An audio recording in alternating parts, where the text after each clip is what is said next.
the video game industry seems to be riddled with all kinds of controversies. Whether fake and manufactured, or real and genuinely worthy of outrage, most of them live and die on the internet.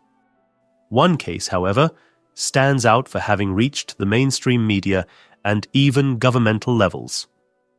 Here's the story of the Codename Panzers controversy, as I remember it, supported by research I recently conducted at the National Library of Poland. It was early August 2004, peak silly season, when newspapers are full of celebrity gossip and UFO sightings. The editorial board of Gazeta Wyborcza, one of Poland's largest and most influential daily newspapers, received a sensational scoop. Supposedly, a storm was brewing on the horizon over the upcoming release of an allegedly highly offensive PC game called Codename Panzers, Phase 1. The board was also informed that other newspapers were planning to cover the story. Wyborcza decided to hold off for the moment, get their hands on a copy of the game, and do some digging of their own, just in case there was more to it. Other media outlets weren't as meticulous. On the 8th of August, the shitstorm broke. Gówno burza, as they say in Polish. The first outlet to report the story was the left-leaning TVN24, Poland's first and still largest 24/7 news channel. Their full video archive isn't publicly available, but Gazeta Wyborcza later published a brief summary of the report. TVN repeated the scoop as it was. The game begins with Poland attacking Nazi Germany, while Warsaw's defenders are portrayed as a bunch of drunks, cowards, and thugs. Polish historians voiced outrage. The history-focused magazine Mówią Wieki withdrew its patronage, even though its August issue featured a large ad for the game. One internet user reported the game to the Polish Ministry of Foreign Affairs, which issued a formal protest.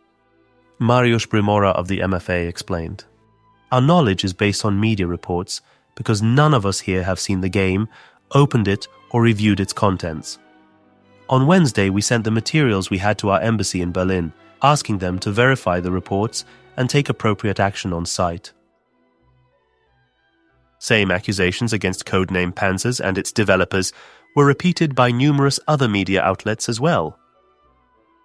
According to the German developers, Poland started World War II, and our soldiers were cowards and drunks. The newspaper Metro reported on the growing internet debate and quoted the game's developers as stating that World War II was started by Poland. Historians protested, while the Polish distributor acknowledged the controversy but did not issue a denial. The German embassy's spokesman also declined to dispute the claims.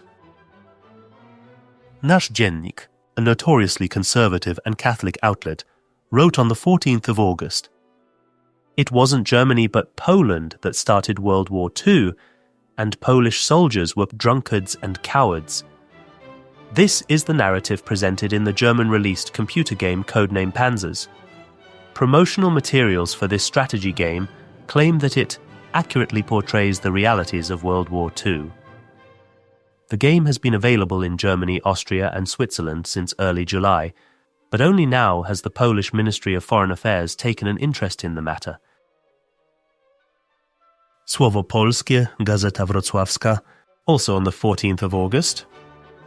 Poles attack a German radio station in Gliwice.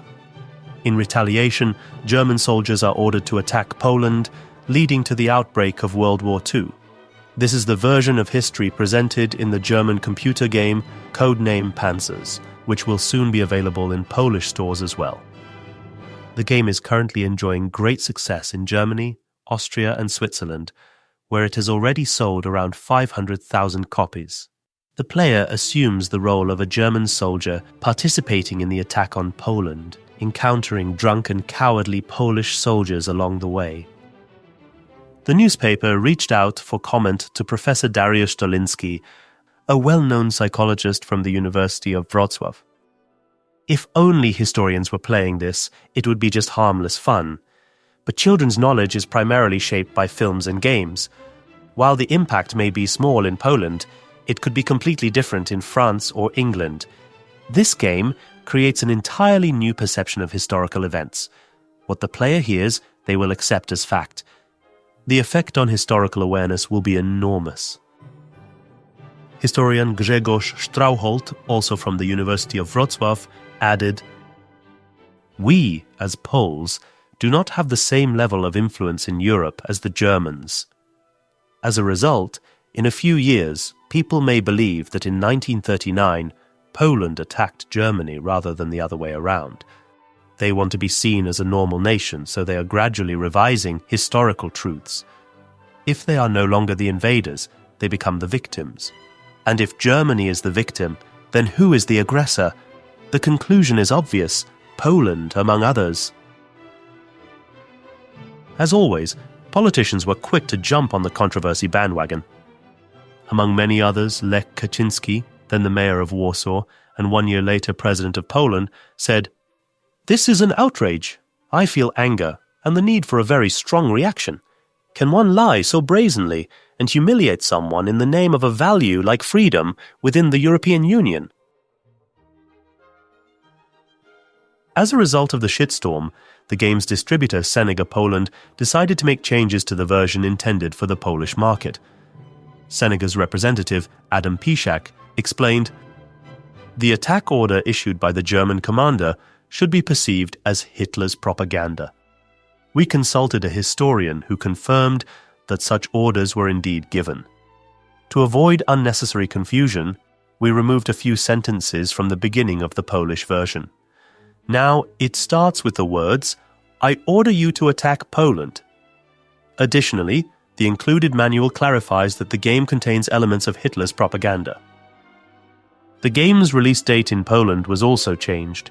Originally scheduled for the 1st of September, the anniversary of the outbreak of World War II, the date was deemed inappropriate and was moved to the 27th of August. The shitstorm began to dissipate. PanzerGate was already old news.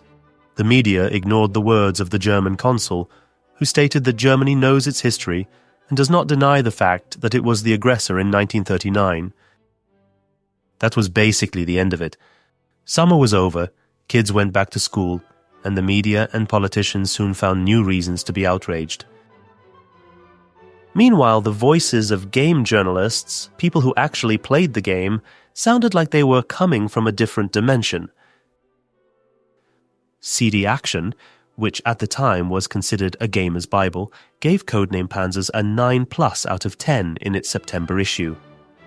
The reviewer praised it to the skies, calling it his dream come true and one of the best games of its kind. Click, another magazine, gave it 5+ out of 6, praising the sound, visuals, and realism. Whatever you may think about modern game journalism, these reviewers got it right. Codename Panzers was indeed a fantastic game and was soon followed by sequels. To be fair, I recall reading in CD Action that one outlet, despite praising the game overall, gave it 0 stars due to anti-Polish sentiments, but I was unable to track down that review. Still, most gamers were positive about the game. Aside from its high quality, it turns out that despite the claims, there are no drunken Polish soldiers in it. There is one drunken civilian who is definitely not a coward, though. Hey! What do you pigs want? Is there anybody else down here? None of your business, asshole. Watch out what you're saying, my friend. Really? What, you are not going to shoot me, are you? Oh! Damn idiot. What a drunken pig. The real drinker in the game is a Soviet commander whose tank is stolen by the German officer the player controls.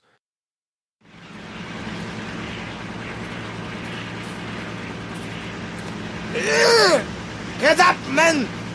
Our Panzers being stolen.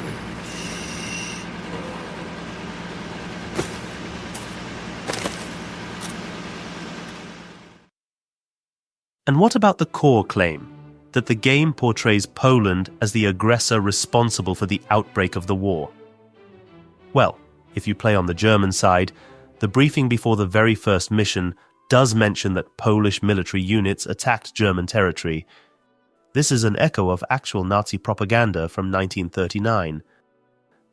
It's also worth mentioning that the game manual describes Hans von Grobel, who we play as on the German side, as someone who unsuspectingly believed in a government that ended the economic crisis and reintroduced prosperity to his country.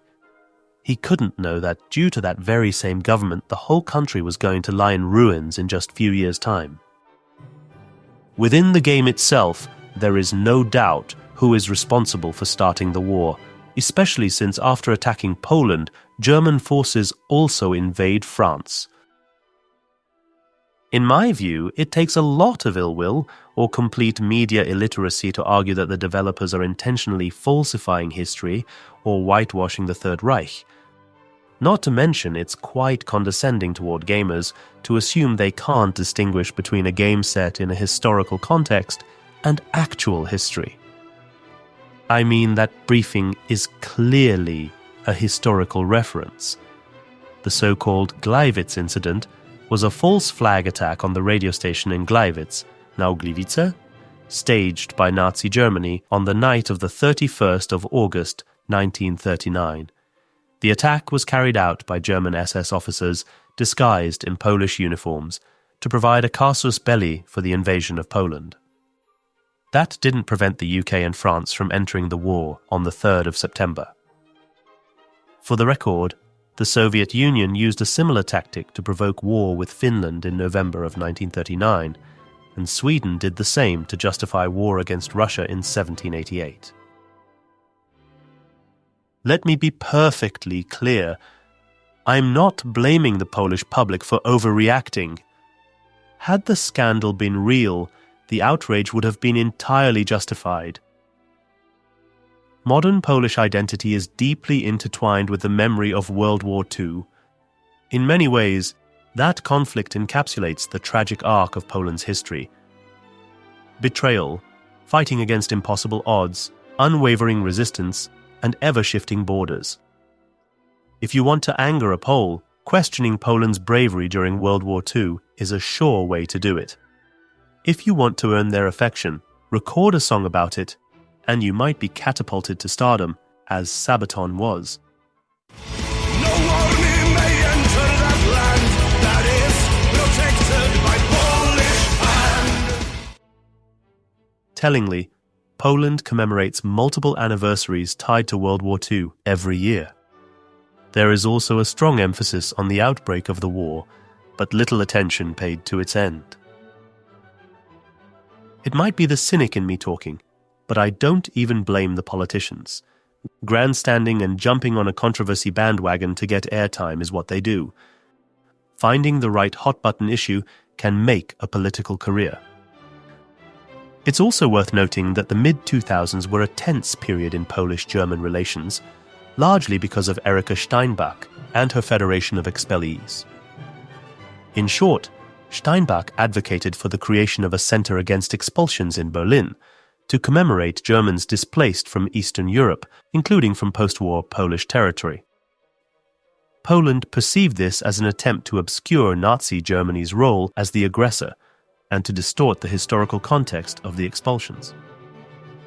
The infamous 2003 cover of the Polish news magazine Wprost, depicting Steinbach riding Chancellor Gerhard Schröder while wearing an SS uniform, speaks volumes about the mood of the time.